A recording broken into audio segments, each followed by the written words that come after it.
সুদানের জি গত্তায় 12 হয় যে 2 বছর হয়েছে খোলা মায়ের মুখ টুক দেয় না এটির লাগে সংসারে কোনো লাভ নাই ঘুমাবেন ভূত এখন চেষ্টা করিনি তুই না রাস্তা আই হারি না কেন তুই এই কথা কইছিস না তোর এই ঘরে কোনো জায়গা নাই তুই এই ঘরতে তাদের বাড়ি যাবি বিয়ার একটা করতেছি এই কই দিলাম তোরে যাই থেকে আন্ডা তুই বিয়ারটা করলে লাভ হইতো না তোর বিগড়ে হুং না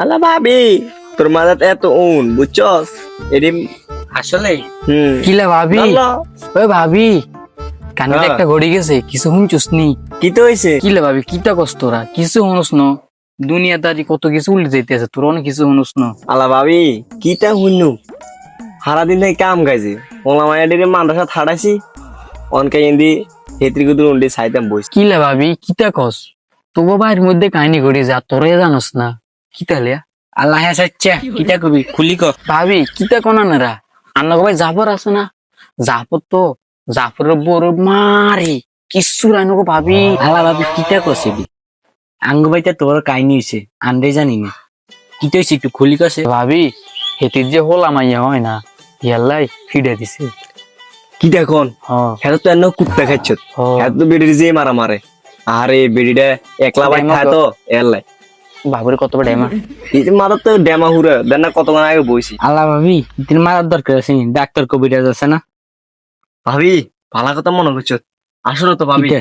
আমার কাছে যে একজন কবিরাজ আছে হেক্ক কবিরাজ অখণ্ড যেটা করে এটাই ভালো হয়ে যায় আসলে হ্যাঁ আনে যে কবিরাজের কথাটা কইছেন আসলে কি কাজ কাম ওইটাই নি ইলে ভাবি তুই ওষুধ টষুধ খাইস তোর ডেমা তোরা খাই লিতে আছে মনে আর বাইরের বড় পোলা মাই হইতো না তুই আছে না এই হেক্ক কবিরাজের কাছে নিজের হাসপাতালের ভিতরে বাচ্চা হয়ে গেছে অনানে যদি কন তাহলে আমরা কবিরাজ এটার কাছে লই যেতে পারি অখণ্ড কবিরাজ আচ্ছা ভাবি আমি তাহলে হেতির লোক কথা কইতে হইব আন্না গো ভাই তারপরে হেতিনার একটু বিশ্বাস করে তো না হেতির কাছে যাই হ্যাঁ আচ্ছা ঠিক আছে তুই জানান না ভাবি তুই যাইবি নি না না তুই যা আচ্ছা আচ্ছা তুই যা রে আর কাম আছে থাক থাক ভাবি আইয়া না বেচারার একটু বাস আচ্ছা আচ্ছা আচ্ছা আমরা যান, হ্যাঁ? রেডিও হ্যাঁ ওকে যান হম বলা হয়ে যা কলা নাটকিরে পোলা ছু মান তো ছু তোর নানি হন্দ একটু আছে গু ছু ভাবি আর কোনালে এসেন এ বড় জঙ্গলের মধ্যে তো কেউ নাই ওই ভাবি ওই সামনে বাবার আসন আইয়েন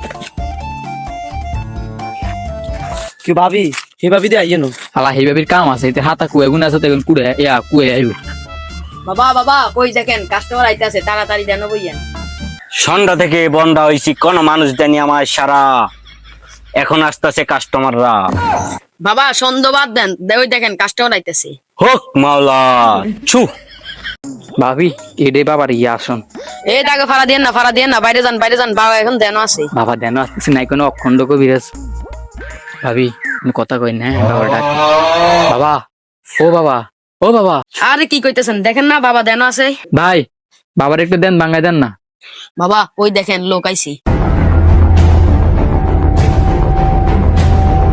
আরে বেটা তুই জানোস না আমি দেন গেলে এই পৃথিবীর সব দেখি আমার সামনে কে আসছিল আমি সব দেখছি না ভাবি গো ভাবি মানে কোন কবিরাজ কে আনছেন তো অখণ্ড কবিরাজ আরে ভাবি এটা অখণ্ড নাই কইন যা কয় তা ওই দেব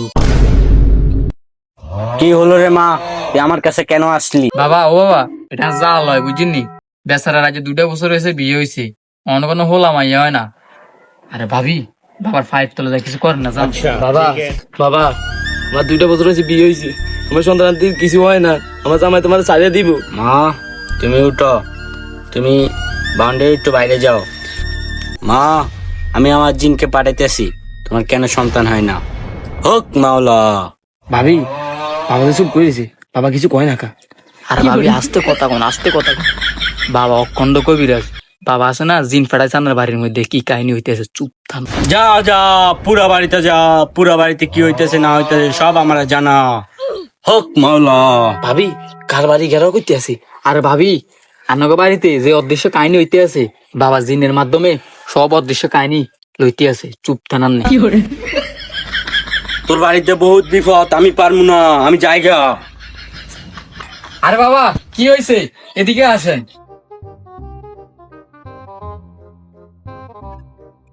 তাহলে শুন তোর বাড়িতে খোঁজ নিতে গিয়ে আমার 2টা জিন মারা গেছে বাবা আপনি কি কোনো মতো পারবেন না আমি তো আপনার মেয়ের মতো হই পারবো তাহলে একটা শর্ত আছে বাবা কি শর্ত আমি তোর থেকে কোনো টাকা নিব না আমার জিনদেরকে খাওয়াইতে হবে, কিছু টাকা দে। বাবা যা টাকা লাগে আমি তা দিব, তো এই সমাধান করেন আপনি। দাঁড়া, আমি দেখতে আসি। বাবা কি দেখতে পেলে? তাহলে শোন, তোর নাম জামেলা, তোর জামাইয়ের নাম জামাল, আর তোর ঘরে একটা খাট আছে, একটা ফ্রিজ আছে, একটা টিভি আছে। হক মাওলা। কি গো ভাবি, কবিরাজ তো সব জানে, আর কত কিতে আছে না তো সব জানে কবিরাজি। আগো ভাবি আমি কইন এই বাবা অখণ্ড কবিরাজ, বাবা সব জানে দুনিয়াদারি। আমি তোরে যে ওষুধটা দিব তুই সেটা যত্ন সহকারে রাখবি।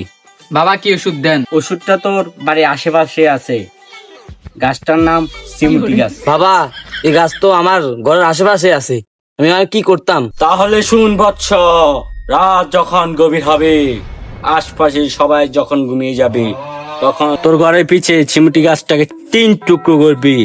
2 টুকরো তোর খাটের পায়ের নিচে রাখবি, আর 1 টুকরো তোর কোমরে বাঁধবি। আর আরেকটা ওষুধ আছে, সে ওষুধটা নিতে হলে তোর টাকা লাগবো। শুনলি বৎস? ভাবি বাবা গীতা কথা শুনছেন তো, ওষুধটা নিতে হলে টাকা লাগবে, কারণ কিতা করবেন? টাকা চিন্তা করে দেন না, আমার সন্তানের দরকার, টাকা লাগলে টাকা দিমু। আচ্ছা বাবা দেন ওষুধটা দেন, টাকা দিমু। এলো মা, এটা মুট করে নে।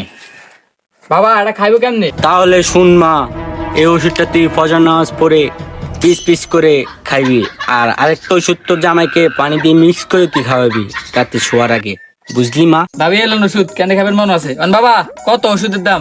মা মাত্র 10,000 টাকা। ও মা এত দাম? ভাবি টিং আসতে নিল করি টিং তো আনি না, এ টাকা আর বিকাশও আছে। বাবা বিকাশ নাম্বার আছে না? মা তুমি আমার বিকাশে দিয়া দাও, আচ্ছা দেন নাম্বার কোন? 017, এই নাম্বারে টাকা পাঠিয়ে দেন। বাবা ভাড়া দিছি শান। বাবা আপনি আমার কি উপকার করছেন, আমি জীবনে ভুলবো না। ভাবি দেখছেন নি, বাবা তো অখণ্ড কবিরাজ, তাই কইলাম না বাবার নাম হ্যাক কবিরাজ। বাবা না যাই গে। বাবা আঙ্গুর দোয়া করে দিয়েন। মা আমি তোর করে দিলাম দোয়া, তুই আসবি ছেলে সন্তান নিয়া, এটা রইলো আমার দোয়া। কি গো ভাবি, হ্যাঁ বাবা রাস্তা জানে তো নাই। আর বাবা এটা বুঝছেন না, বাবা হইলো অখণ্ড কবিরাজ, বাবা দেন গেছি কি, বাবা হইলো হ্যাক বাবা আর দেনে বাড়ির যে। আচ্ছা কয় টাকা ইনকাম হইছে? 10,000 টাকা। এত টাকা একদিনে তো খরচ করা যাবে না, ডেলি ডেলি 500 টাকা করে খরচ করতে হবে। ইয়া কয়দিন যাবো? 500 করে 10-15 দিন যাইবো। 10-15 দিন। তাহলে চল আরামসে জন্মদিন খাই। চলেন, চলেন।